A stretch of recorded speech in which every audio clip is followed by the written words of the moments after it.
What's up, everybody? Welcome to a brand new episode of the 5280 podcast on the MHRT Network. I'm your host, as always, Mundungus Creevy, alongside my co-host, Gage Madrid. Cameron Parker's not here because he decided that other things were more important than the Broncos. But we finally got Glenn Hauser back. The babysitter. Oh, not you, Glenn. I'm doing Glenn.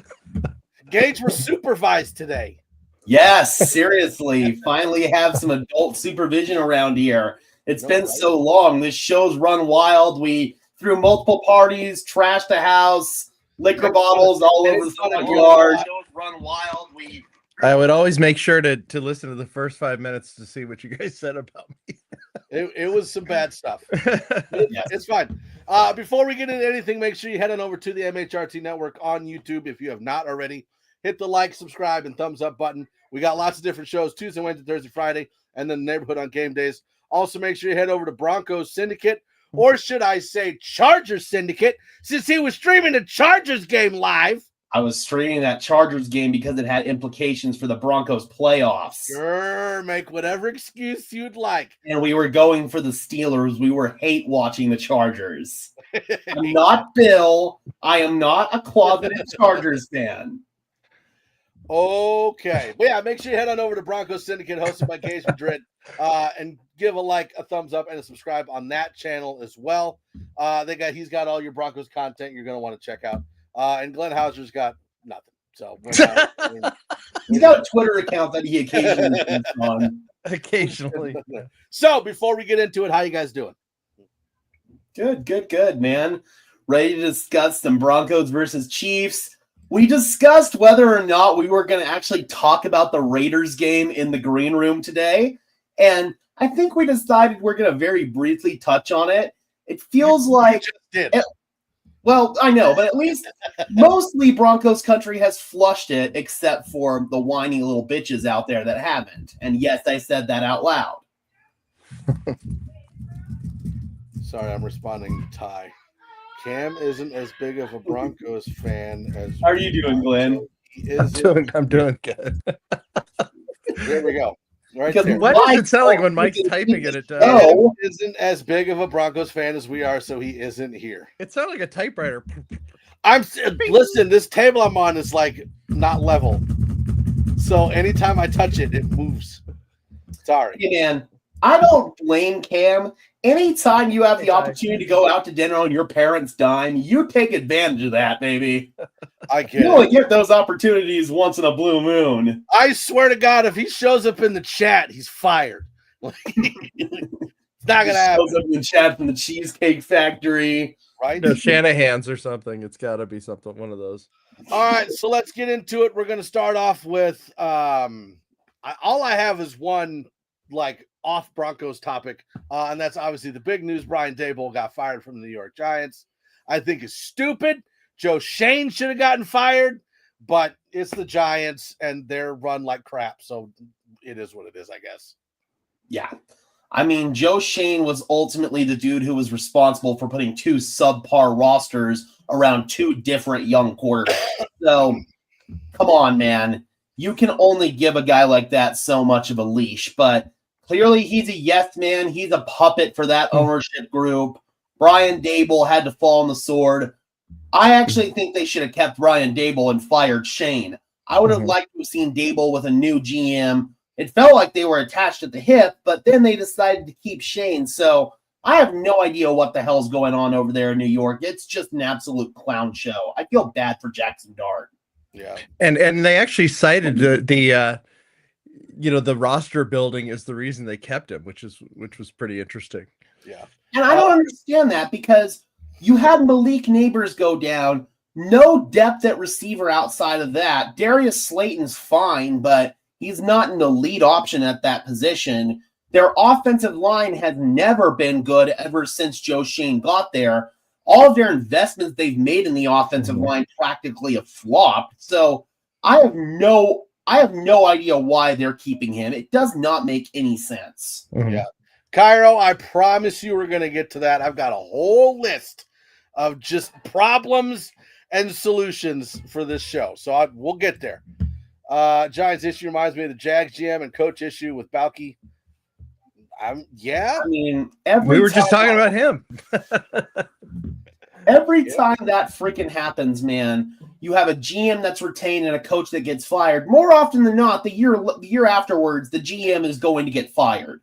I know for a fact that's what's going to happen here with Joe Shane. And when it comes to this Giants roster, man, like I said, they're poorly constructed, but also I don't see how they're going to be able to recover from some of the injuries that they're dealing with right now.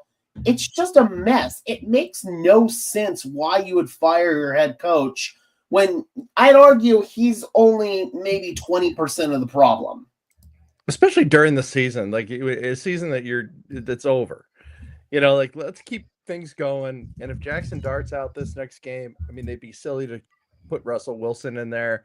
Let's have the Jameis Winston Giants era get going. I mean, it's I would not want to be a Giants fan right now. No, me either, or a Browns fan. All right. so not out there. There was a funny tweet. They were talking about how scientists, are working on letting people live to 150 years.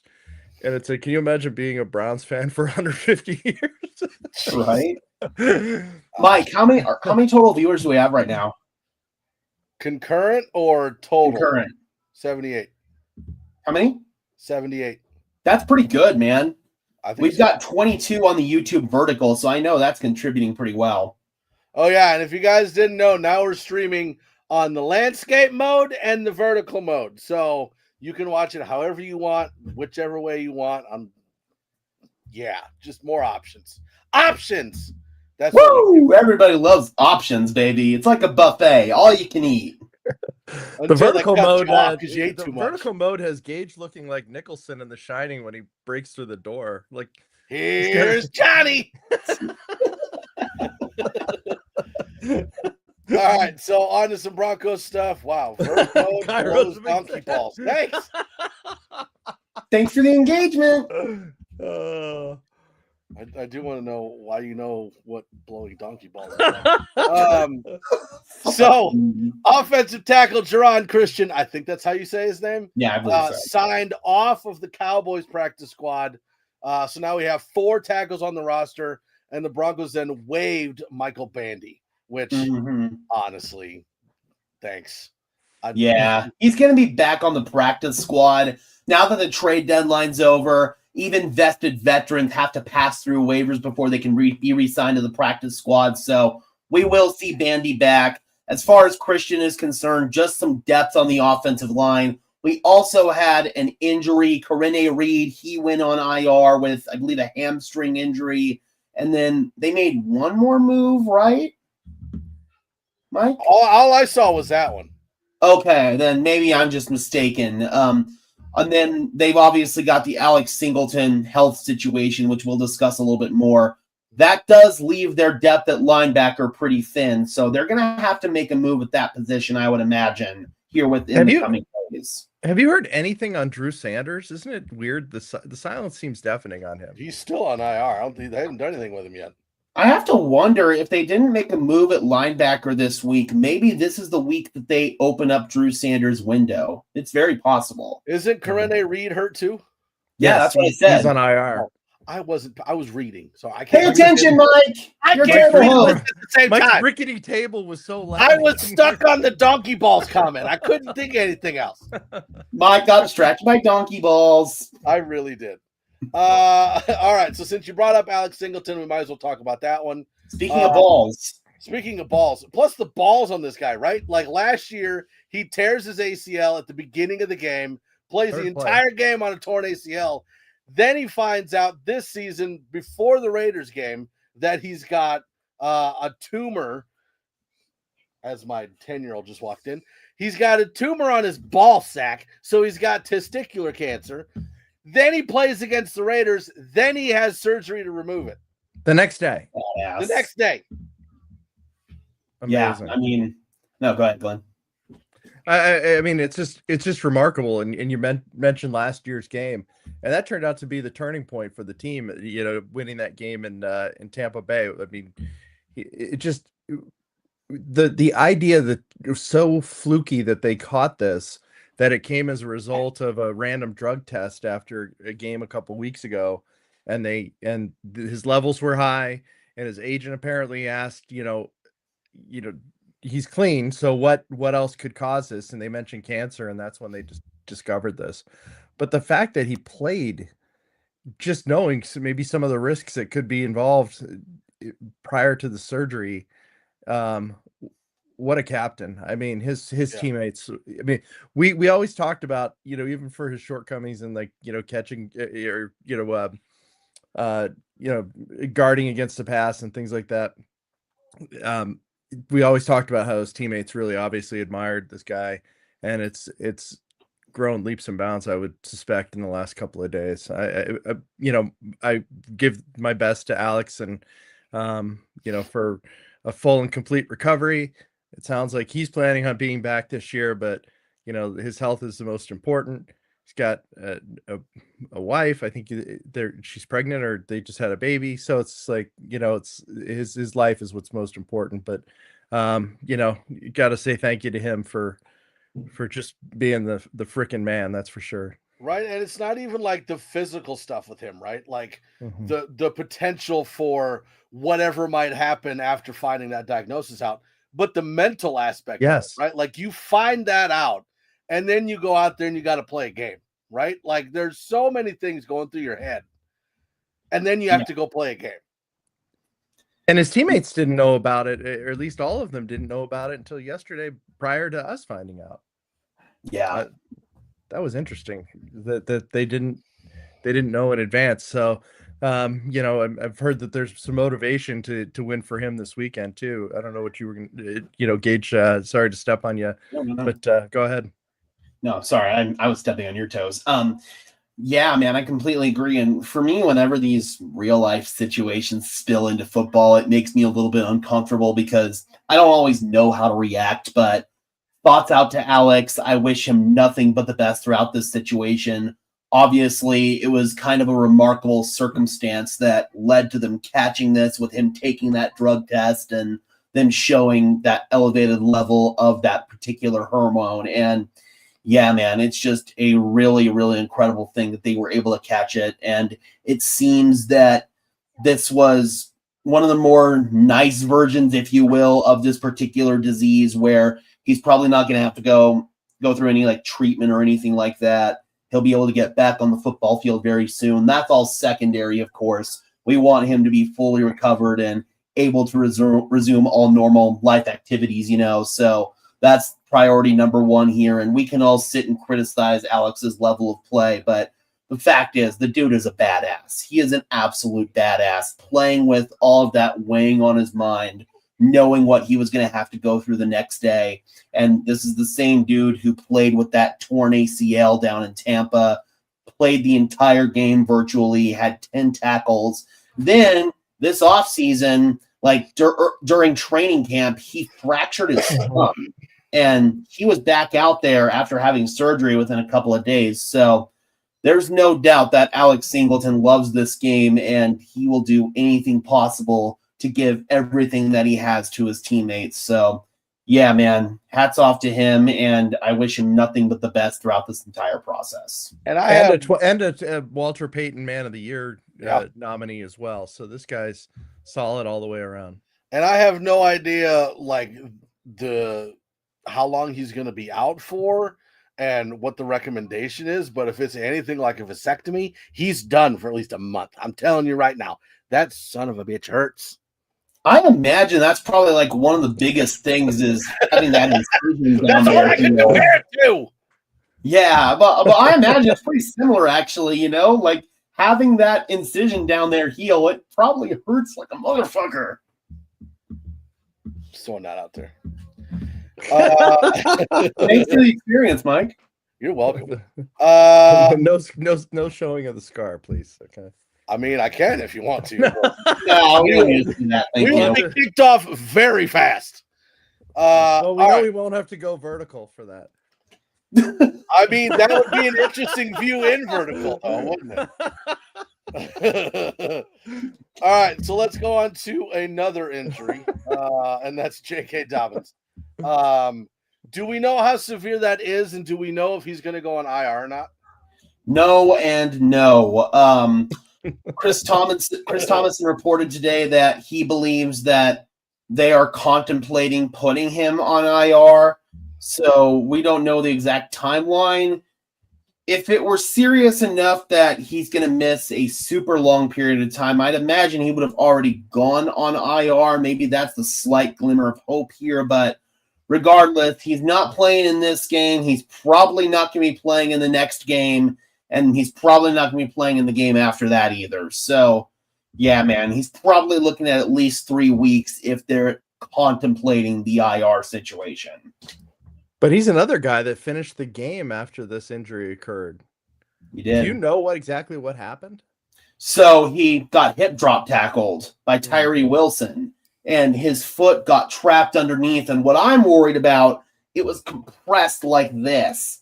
It looked like Joe Burrow and Brock Purdy. They both had turf toes. Yeah. They're not going to specify what the injury is if they don't have to. Sean Payton, he wants to keep everything under wraps as possible for competitive reasons. So I don't know if we're going to hear anything further than foot injury. This could be a foot fracture, a Jones fracture, or it could be like a, what is it? A Liz Frank. Yes, could be a Liz Frank. So all of those are very concerning injuries.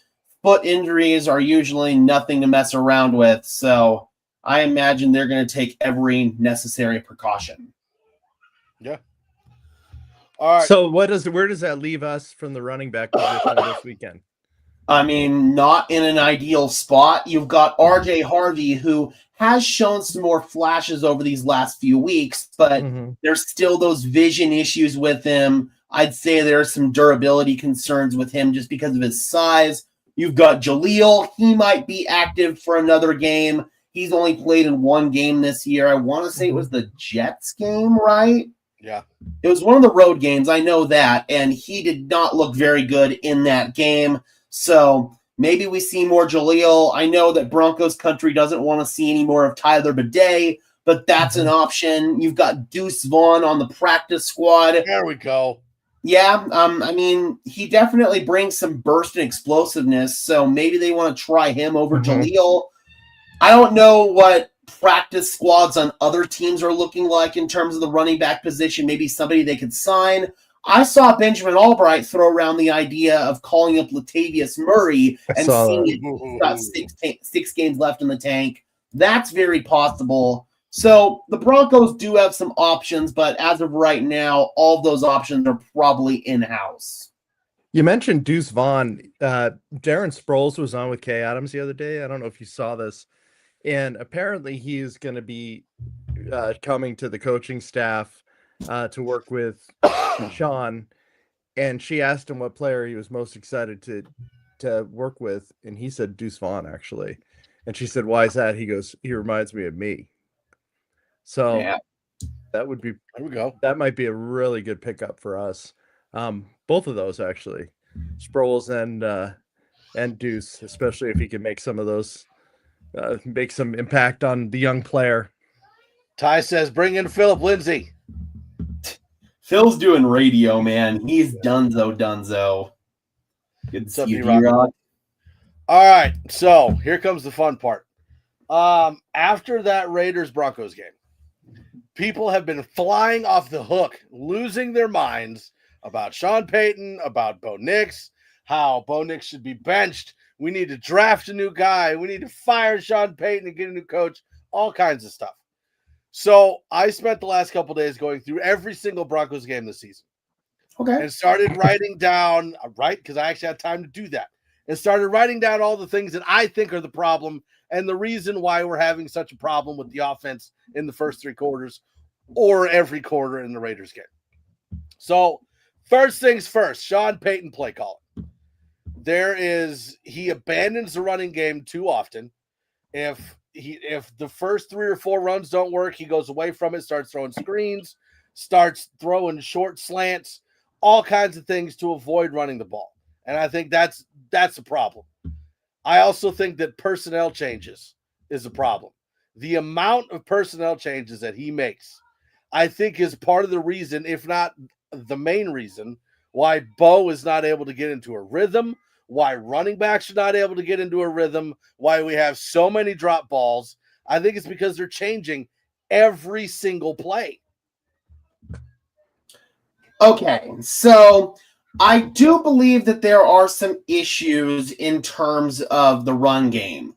But is it Sean Payton not being willing to commit to the ground game, or is it defenses selling out to stop it and Sean not wanting to run into a look that he knows isn't going to work? It's a little bit of both, in my opinion. And then also, I think some of the sequencing, some of the downs that you're running the ball on, I'd rather see first down runs as opposed to some of these second down runs that we're seeing. So I do agree some of that critique is valid for sure. As far as the personnel rotations, man, I'm going to continue to maintain that it causes more problems for the defense that is defending our offense than it does our offense, because the defense doesn't know how to match up against it. They don't know if they're going to match up with base or if they're going to match up with sub, all of that. Many defensive coordinators have said it's a headache for defenses to contend with. Now, is Denver ready for that layer of their playbook? Some could argue no, but at the end of the day, Sean Payton is paying these guys, well, he's not paying them, but the Broncos are paying them millions of dollars in order for them to execute at a high level. They've got to be able to execute this shit, man. Otherwise, we need new personnel in there. So there are valid issues with Sean Payton's play calling, those trick plays that he designs seemingly at the most inopportune time, like that 3rd down and 1 play call. That's dumb. But I see people saying that the Broncos need to strip down this offense, and I agree with that, but it feels like they've kind of already done that. They're doing pretty simple stuff in terms of high-low reads, the screens, some of their ground game concepts. They've stripped it down about as far as they can. I wonder at this point, is there really anything left that they can do in terms of like changing the play calls? I really don't know. So what? First of all, with the booing the other night, was that the play calling or were they booing the quarterback? I think it was both. Both, yeah. It really did feel like both. Yeah. I felt like they were also just booing the overall lack of execution. Obviously, we had some drops. Bo Nix did not look good whatsoever. He was abandoning clean pockets too early, missing easy reads. He was inaccurate on basic throws. I mean, that 3rd down play call, the Boo Birds came pretty heavy. And then special teams, they got a big course of boos. Obviously, you had that punting situation. The McManus punt? Yeah, that's the best way. I can put it, is a punting situation. Like, it was awful. Jeremy Crawshaw, multiple shaked punts. One of them was completely off of his foot, the side of his foot. It was embarrassing. It really was. And that pissed off the fans in the stadium. So they were mad at everything, it felt like. Okay. And that's when Cole was nailing him inside the 1, too. So yeah, the one he shanked off the side of his foot was actually, if you watch when he drops it, the wind pushes it back and it bounces off his ankle. Yeah, the wind was a problem down there. It really was. Up in the stands, it wasn't so bad, but down on the field, it was swirling. You could see the wind whipping on like the referee's pants and stuff like that. So I imagine it caused a lot of problems both in the receiving game as well as the kicking game. But you know, it's funny because when the other punter is having such success, it's really hard to blame the wind for your shortcomings when they were pinning us deep on 2 different occasions inside the 1. I mean, you had that one that took a hard right. Like, that was crazy. That was crazy. Yeah. You know, it's funny because like after the Houston game, when Bo was like, did that long run, they got him in position for the game-winning field goal. This guy's a warrior swashbuckler, blah, blah, blah, blah, blah. And now all of a sudden he has like 1 bad game, and he did look bad. He was dancing, and you know, just his feet were not. I can't remember a play where his feet were still. But like now we're just giving up in the national media and Colin Cowherd. I mean, it's like, and then people are like, well, I mean, Chase Daniel, that's Sean Payton's guy, so he's feeding him information to say, and Cowherd's getting the same information from Sean from his Fox days, and so now they're trying to put Bo on notice, and it's like, what, like, pump the brakes, guys. We're 8-2, like we suffered up until last season. We've suffered for many years, and it's like the garbage song. I'm only happy when it rains. Just stop it. Like, just give it a rest. And I do want to emphasize that, like, everything we're talking about here is not to get somebody fired. It's not to get somebody benched. It's just to talk it over, because obviously we all see the problem, and we need to stop overreacting for it and just go through it, talk it out, figure out what needs to happen, right? So first one was Sean Payton play calling, right? There's like Cairo said it earlier, and he used the term "too cute" or something along those lines. And I do agree with that. I think he likes to live up to the offensive genius moniker that's been placed upon him, and rightly so, in my opinion. But he does get too cute. That 3rd and 1 double pass was one of the most irresponsible play calls I've seen in some time, because we really were not having great success moving the ball. We were finally getting in a position where we were inside the 40 on the other side, and we had a chance to keep the drive going by just giving it to a guy who was averaging over 5 yards a carry. And we chose to get ourselves out of field position. That's really tough. And the amount of drops this year, are we the most drop balls in the NFL? I mean, our penalties we're the most undisciplined in a lot of drop balls. It really is kind of a miracle that we're at 8-2 at this point with those two statistics. So we're actually the second most drops, behind only the Jacksonville Jaguars. We're dropping the ball left and right.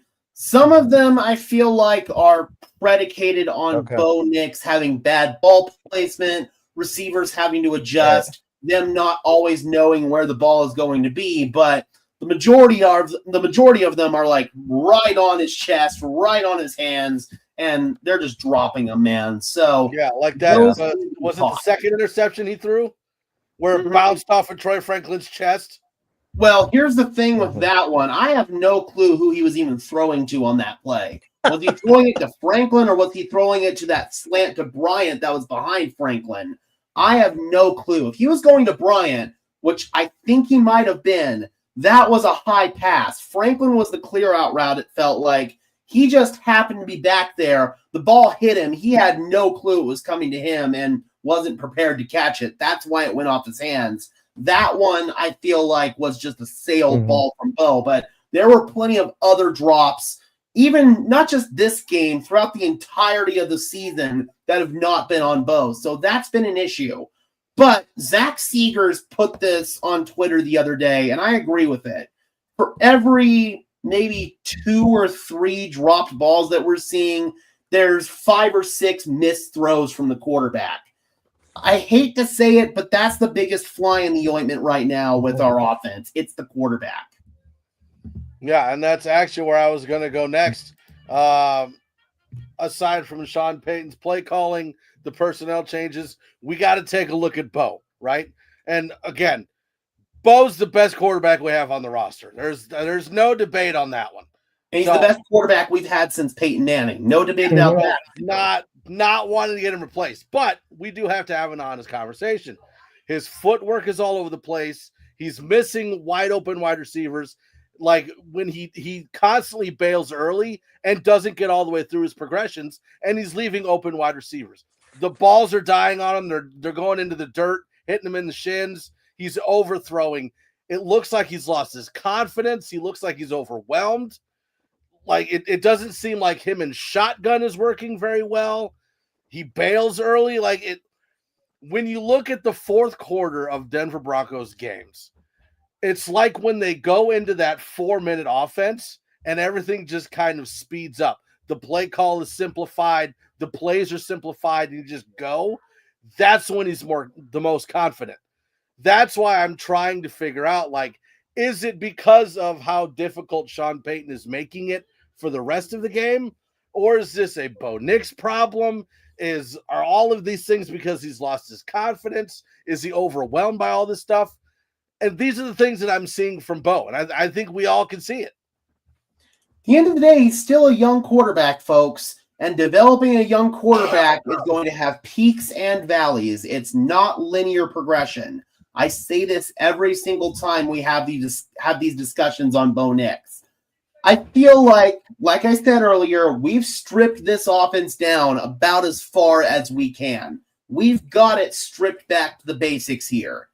We've got to strip back to basic footwork with Bo.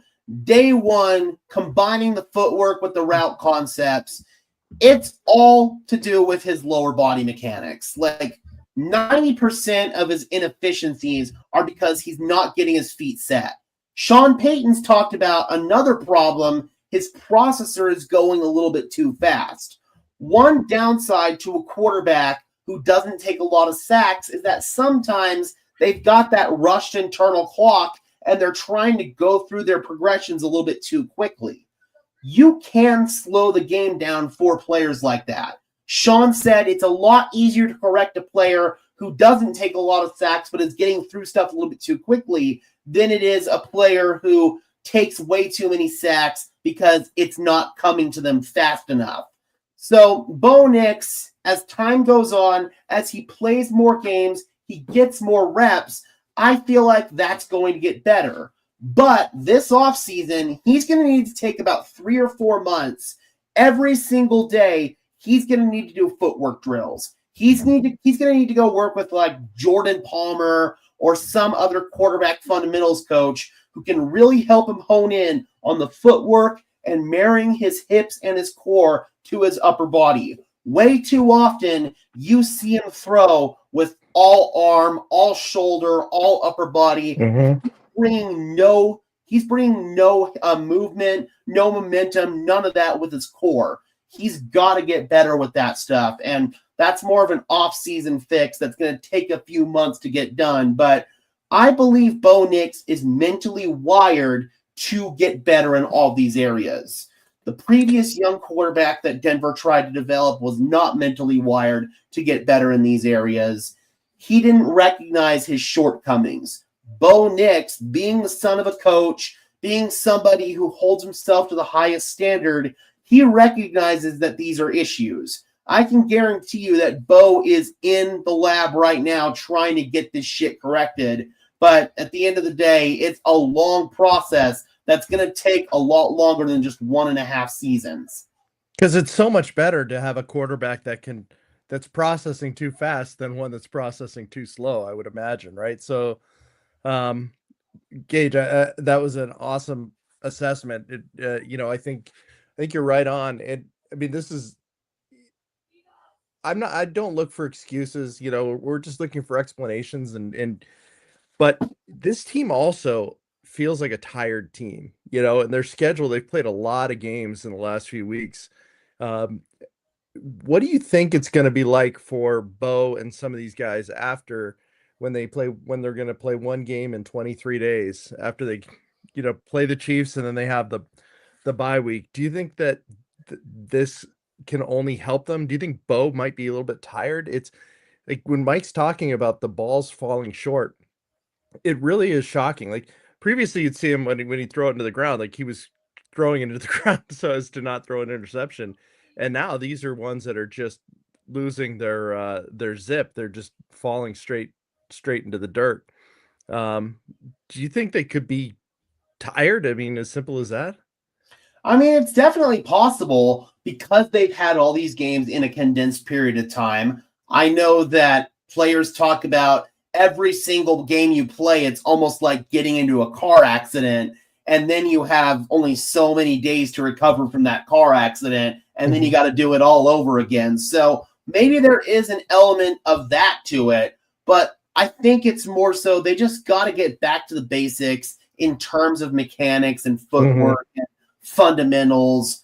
That's what this time period of being off is going to be able to do, is allow them to just get back to the stuff that you can't really work on because everything's so condensed during a usual football week. You've got only so many practice hours that you can take advantage of, and you're trying to cram in everything from the game plan and all of that stuff as well. So, yeah, I think that this is just a good time to really strip everything back, do some self-scouting, do some evaluating. Hey, what are we doing well? What do we need to get better at? And how can we get better at it in this short period of time?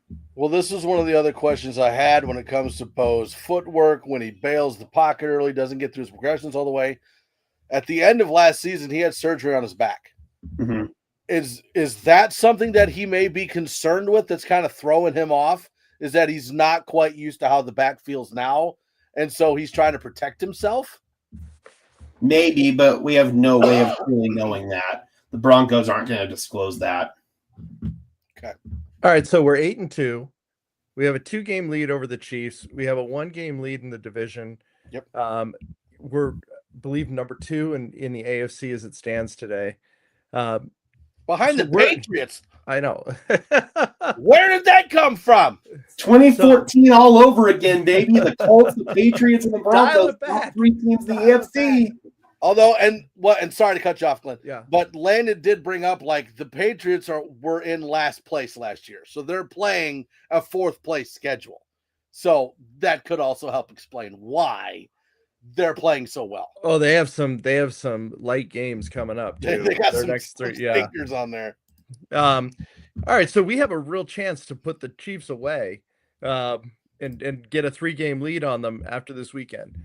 I want to ask you, with all the criticism, with everything, with the break, both of you guys, walk me through the opening drive for the Broncos. What do they do? What are their first 3 plays? Run. Just like against the Raiders. And then pass. I'm going to go with first play is going to be an outside zone run with RJ Harvey, since he's going to probably be the starter at running back. We know that he likes to run to the outside. So set him up with maybe 1 or 2 of those to start off, and then a deep bootleg play action shot off of one of those looks. So I'm going to go with those as our first few plays. Yeah, I think the same. I think the first one is going to be an RJ Harvey run. Do we know if we're getting Mims back? It's looking good. I think the only reason we didn't get him back last week is they did all walkthroughs throughout the week. In order to pass through concussion protocol, you got to get 1 full practice in. I'm assuming that's going to happen tomorrow, and he's good to go. Yeah, I also feel like these last 2 games we've missed Marvin Mims a lot more than we thought we were going to. But I do think that they try to get the ball in the playmakers' hands early. So I think you start off with RJ Harvey. Maybe you throw a short one to Mims, try to get Franklin deep, maybe try to get a 50-50 ball to Sutton. It's going to be something where they're trying to make a statement early. Mm-hmm. Not only a statement to the fans, but also to themselves. Get Bo that confidence back that, like the crazy eye Bo against the Raiders last year. Like I like where you guys are going with this. Well, and I do like when you look back at the Broncos games, right? Like it does seem like this team this year plays down to opponents and plays up to opponents. So we played down to the Raiders, we played down to the Giants, we played up to the Colts and up to the Chargers. Mm-hmm. So it's going to be the same thing with the Chiefs. I think this is going to be a close game. I just don't know how the offense is going to look, and that's what's terrifying me a little bit. Right. Yep. Will the offense pull their weight? That's question number 1 for this week. And without your best offensive player in J.K. Dobbins, you're going to have to find a new way to have success on that side of the ball. But I'd argue this is a good thing, because later on when Dobbins comes back, you're not going to have to lean on him as a crutch. You can use him as an actual weapon now. It's going to be punt, field goal, punt. Then some Bo magic in the 4th. There we go. Oh my gosh! When they do the graphic of the possessions, and it's punt, interception, punt. Interception, punt. This is a team that you can't do that with, though. I was watching the Chiefs and Commanders game, and it started off pretty slow for the Chiefs. They weren't getting much going on the offensive side of the ball. But Washington never got anything going on offense. Mhm. Eventually, Kansas City pulled away in the third quarter, and there was no opportunity for fourth quarter magic. I worry that's what's going to happen in this game if Denver isn't playing clean football for the first three quarters. They've got to put their foot on the gas early, and they cannot take their foot off the gas. They've got to understand what they're dealing with here. They've got to have an aggressive mindset this entire game. You cannot be passive. Go for it on fourth down. Do not settle for field goals in the red zone. You've got to be hyper aggressive if you're going to want to have a chance to beat this team. Mike, can you pull up Landon's last comment? We cannot underestimate this point. I mean, it is unbelievable the lack of discipline for this team. I mean, they had 9 penalties in the first half last week, averaging 8 going into last week's game, and they had more than that even in the first half. I mean, for all the sacks and the great defense and whatnot, but to give these pre-snap penalties, the holds, just the unnecessary calls, you can't do that, and you can't do that against a team like the Chiefs, where, granted, we're excited that we have a two-game lead on them, but they can come alive at any single point. They're not dead yet.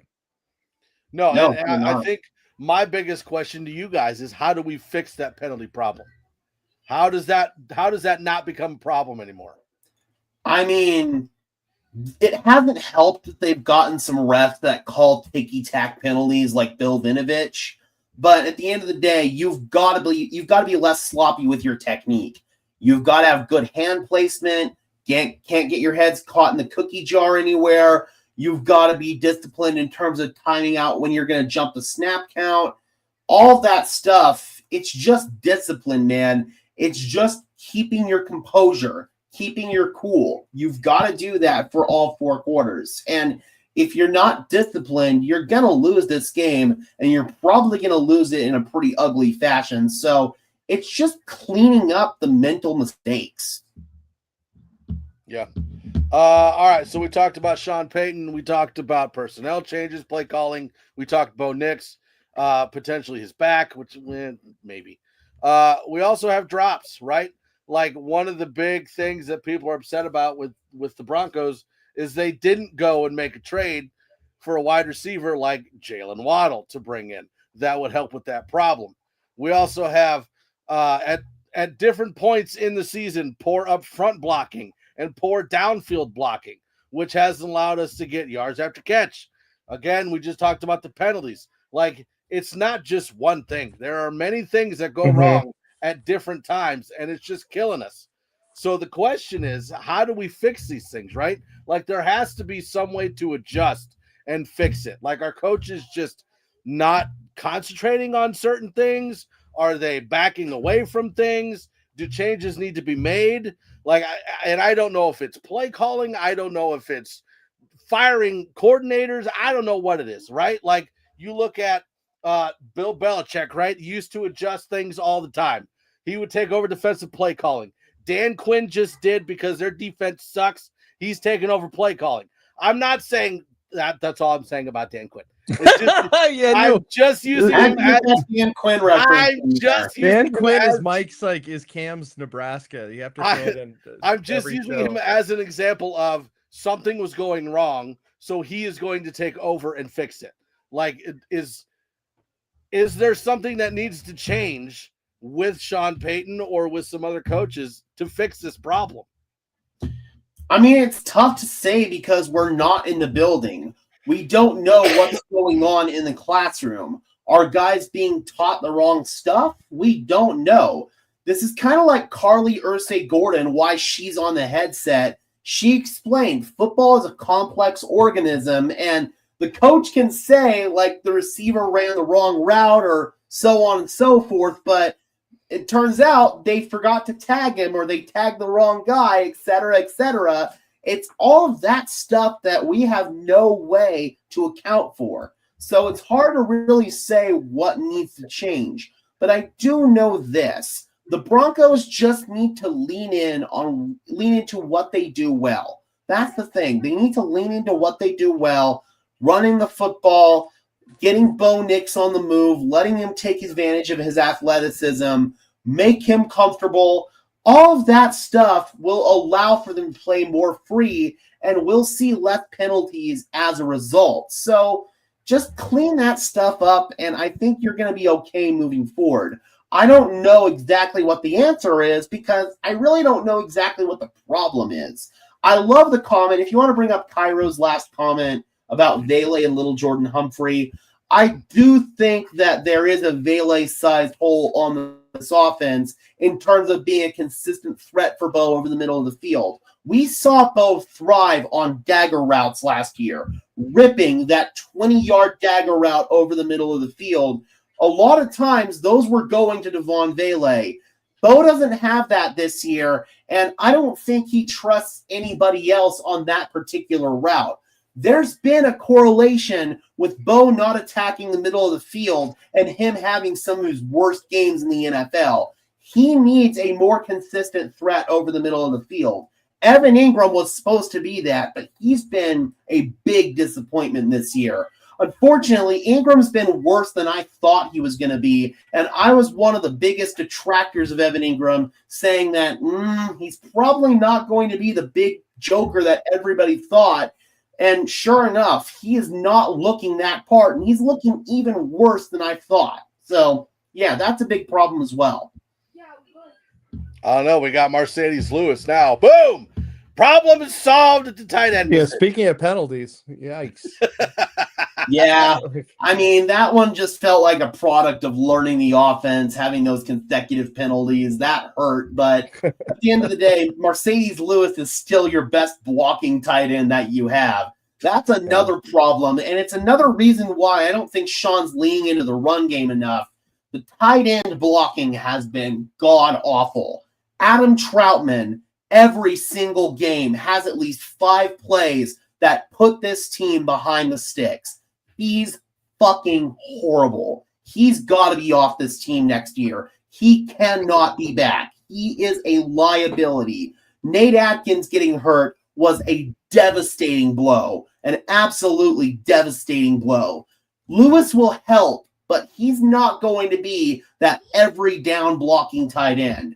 I really wanted Denver to go get David Njoku, Mark Andrews, a real friggin' tight end. This whole league has a problem of trying to take these glorified wide receivers like Evan Ingram and make them tight ends. They're just not tight ends. We need a real two-way tight end that can be a threat as a pass catcher and as a blocker. What do you think Troutman's appeal to Peyton is? What do you think? Like, Peyton loves that guy. What do you think it is? I don't know. I think he's just desperate for a joker, and Evan Ingram was the best joker-type player who was available, so Sean gassed him up and pumped him up. No, I was talking about Troutman. Sorry. Oh, with Adam Troutman? Oh, I have no clue. I really have no clue what the obsession there is. When Troutman came here, he was at least a halfway competent blocker, but he's gotten worse and worse as every season has gone on. And now, every single game, you get negative plays from Troutman. Yeah, it was the same thing with Lil Jordan Humphrey last year. Like, we couldn't understand, like, why is he still on this team? So I don't know. Maybe they just pass it on to Troutman now. You know what's crazy though? Like, with all the stuff that we're saying, and we're not being critical of the team. We're just talking about some of the things that need to be fixed. We're still 8-2. Yeah. You know, like, and that's right. And that's what's insane, right? I think the what we're most concerned about is, yeah, we're 8-2 and we might get first or second in the AFC West. But then what do we do when we get to the playoffs, right? That's the thing. Like, we're not playing scrub teams in the playoffs. No. And that's the thing. We're just trying to get to the bottom of this so that we can continue to move forward, get to at least the second round. I mean, how great would it be to get a bye in that first round of the playoffs? That would be pretty spectacular. We've got 7 games left. Some of these games are against Washington, the Raiders. We've got Jacksonville, the Packers, who are spiraling to the point where the Athletic beat writer for the Packers is saying that Matt LaFleur is now coaching for his job the rest of the year. Like, we have really good opportunities to, I mean, just those games, you'd be 12-5. If we lost 2 to the Chiefs and 1 to the Chargers, I don't think that that's going to even happen. So like we're in really good position, but you can't, you got to keep moving. You got to keep moving. You got to figure out some of these issues so that they don't crop up in January, or they don't continue in January. This team really has a nice opportunity to do some serious damage this year and in the years moving forward. Yeah. Bring up Jamin's comment about George Kittle and Tyler Warren, because yes, both of those guys very much do block. Kittle's one of the best blocking tight ends in the game right now. So yes, they do very much block. Yeah, with all the Bo hate going around, need to ask, would be 8-2 with Stiddy, Locke, Bridgewater, any of the others we have had over the years? No! God, no! No. Bo Nix's fourth quarter heroics have won us multiple games this year. And the 2 games we lost with 0 seconds on the clock. One of them as a result of a 15-yard penalty on trying to block a kick for a guy that couldn't even hit a 50-yarder, much less a 60-something yarder. I mean, this is crazy. Ray wants to know, why is Franklin getting force-fed the ball? Is it to get that connection going, or does Sutton piss off Sean Payton? I don't think it's more so Sutton's getting taken away. He's getting double-teamed. Yeah. He's the only consistent pass-catching threat that the Broncos have. So, yeah, I'd be so down to get Kittle. Yeah. I don't think he's going anywhere. San Francisco's going to Niners can't afford him like we can. I don't know, man. It's not a matter of money. I don't think Kittle would leave, but if he does, sign me up 100%. I will take Kittle here in a heartbeat. But we could have Kufanga and Greenlaw could go kidnap him and tell him what Denver's really like. Yeah. I don't think Sutton's in the doghouse, or they're not trying to get him going. We can talk about Sean Payton not feeding these guys, but he's not the one throwing them the ball. We've got to remember that. And if the guy's not open, you're not going to throw him the ball. So, yeah, man, I think this whole thing about Sutton and guys like Franklin and even Jaleel, all these guys being in the doghouse, it's more complicated than that. Sean Payton's not trying to self-sabotage here. He wants to win. He hates losing more than anything. Do you really think that Sean Payton is going to go out there and do something to intentionally lose a fucking game? I don't think so. Yeah, I mean, we have all these. I wish I knew what point Gage was trying to make there. No, I know, right? Like, you can only be more emphatic next time, please. We have all these discussions trying to figure out what the problem is so we can fix it, because you look at the AFC West this season, like New England's got a soft schedule, Miami's not doing anything, Buffalo looks vulnerable, Jacksonville looks vulnerable. Who else we got? Cincinnati's not doing anything. Pittsburgh is not playing well. Houston's not playing well. Baltimore's probably going to win that division. I mean, how crazy and is they're that? not playing well either, right? Like, you look at the AFC and like it's wide open this year. So that's why I wanted the Broncos to make a move to get better. I wanted them to make a move at the deadline, because this might be their best chance to win a Super Bowl. Right? And depending on how this game goes against Kansas City, it could be even more wide open. You know what I mean? Like, everybody's looking at the Chiefs saying, oh, these guys are unstoppable. Well, we'll see how this game goes, because if Denver beats Kansas City, now we've got 4 games on Kansas City. We hope that the Chargers lose. That gives us 2 games on them, right? Like, that opens more things up. So it's trying to figure out what the problems are so that we can try to fix it, so that we can make a run in the playoffs. Mm-hmm. Mm-hmm. Absolutely. It's just that simple. Do you think the picks are going to be worth the Vele trade? I mean, do you think they're worth it what now? they get? No, but what about now? Do you wish we had him rather than additional? Yes. Same. Knowing what I know now, yes, I wish we still had Vele. And I agree with Landon here, and I don't think this is a quarterback issue. They need to get the other half of that equation now. Well, and again, like I bring up the worst that this team has looked is in these last two games. And who did we not have in these last two games? We didn't have PS2 and we didn't have Marvin Mims. Like honestly, I think Marvin Mims plays more of a role in this offense than we think he does. If nothing else, Marvin Mims opens stuff up underneath. Teams have to respect his speed on every single play, or they're going to get burned over the top. Marvin Mims allows for guys to be open underneath. So I think that's going to really help out. Yeah. So let's take a look at this Kansas City game. Two division games back to back. Obviously, we do not want to have a repeat of this Raiders-Broncos game because, God, so bad. Okay, I'm done talking about that game. I don't want to talk about it anymore. Going into the Chiefs game, we finally broke the streak last year. Granted, it was against their backups, but now we have a chance to go. We broke it the year before. No, we didn't. Yes, we beat the Chiefs in 2023 in Denver. Last game. Did? Last game of the game. No, it wasn't the last game. It was like week 8 or something. It was with Russell Wilson. It was the game before the trade deadline. We beat them. It was like 23-9 or something like that. That was our first time beating them. Okay, I quit. I'm leaving. All right. You quit, I have to quit. Right? All right. I was agreeing with you. So this Kansas City game, Gage, how are you going to break this? Obviously, I'm not going to ask you for a score, but how do you think this game goes? Well, we've talked about it pretty much this whole stream, man. If Denver's offense plays well, then I think Denver has a strong chance. I cannot talk today. Jesus Christ.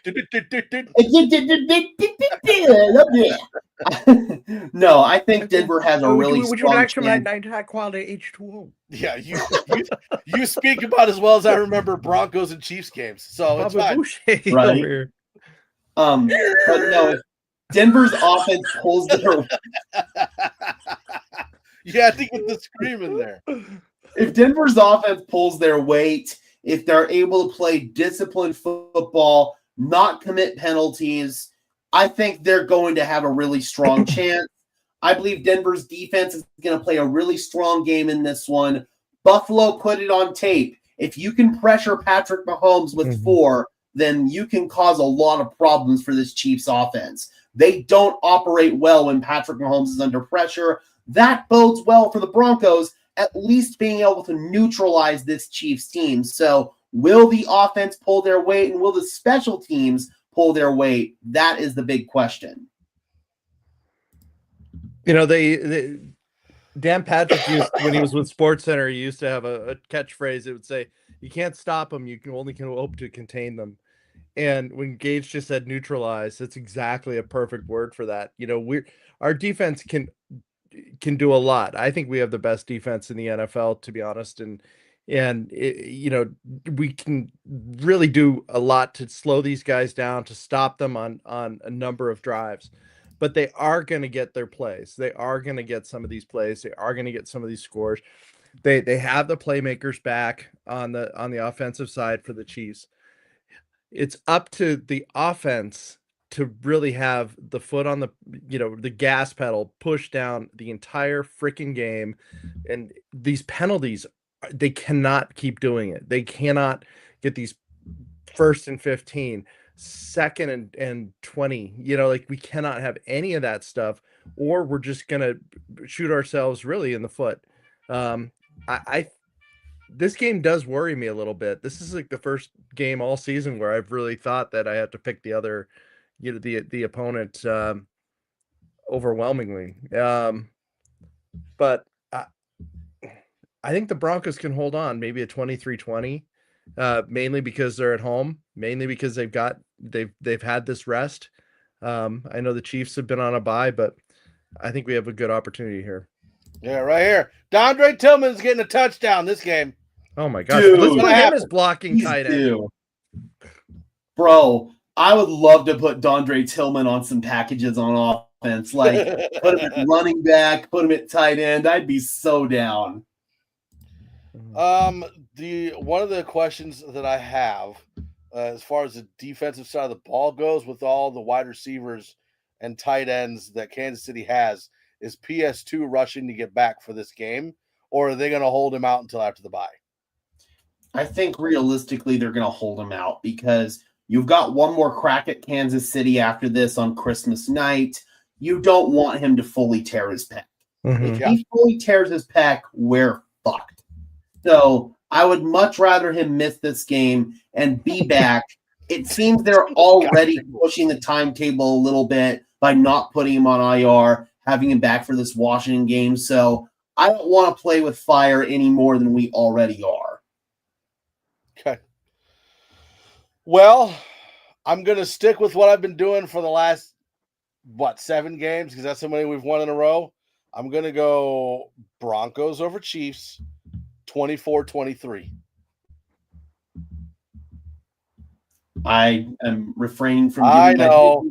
I was waiting for the old bald guy down at the bottom to chirp. I said 23-20 Broncos. Yeah. 23-20. All right. So we're thinking a last-second field goal on either one?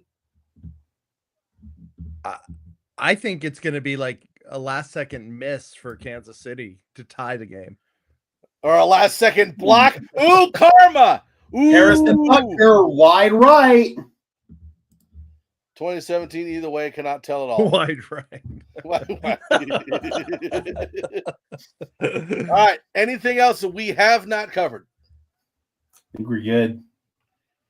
All right. Well, we want to thank everybody for We joining went us. this whole stream without getting a booty cheeks, a bill clip. What are we doing? Absolute booty cheeks. I mean, you said There we go. We Gotta need to. get We it do in need there to at alter least the one. bill throw that in graphic. the overlay. Actually, can you put Gage's face on there after the live stream? I Oh, mean, it's coming. I already been working on it. Dude, you should do me as a Steelers fan if you're going to do that, because that's what No, we were no, going for in that no. stream. You were streaming a Chargers game, Gage. Chargers game. Okay. Oh, okay. we want to thank everybody for joining us in the show today, except for Cam, because you're a bum. Boo. Everybody in the chat, we appreciate you. Yeah, guys. thank you, It's always guys. Great when you guys are making your comments, giving your I opinion. love it. Makes the show that much better. Make sure you head on over to the MHRT Network on YouTube. Hit that like, subscribe, and that thumbs up. We would greatly appreciate it. We got shows Tuesday, Wednesday, Thursday, Friday, and then the neighborhood on game days. Also, make sure you go check out Broncos Syndicate, hosted by Gage Madrid. Hit the like, subscribe, Not thumbs up Chargers Syndicate. We have Oh, another it's guy coming. on that channel. Yeah, listen, if He's you go to actually YouTube, a Chargers fan. if you go to the YouTube search bar and type in Charger Syndicate, it comes up to the Broncos page. Shout out to my guy Jake over at Chargers Syndicate. Oh my god. They switch on and off. That's what happened. But yeah, make sure you head on That's over too to funny. Broncos Syndicate, hosted by Gage Madrid. All the Broncos news you would ever want or ever need is over there on that channel. So make sure you check that out. Again, we greatly appreciate every single one of you. We love the Broncos. We love Broncos country. We'll see you guys later. Peace. Fast lane when I pass in the street, bag of money in the passenger seat. Simcoe's been asking for me on the road from the west to the east. Way up, I might never come down, cause the coast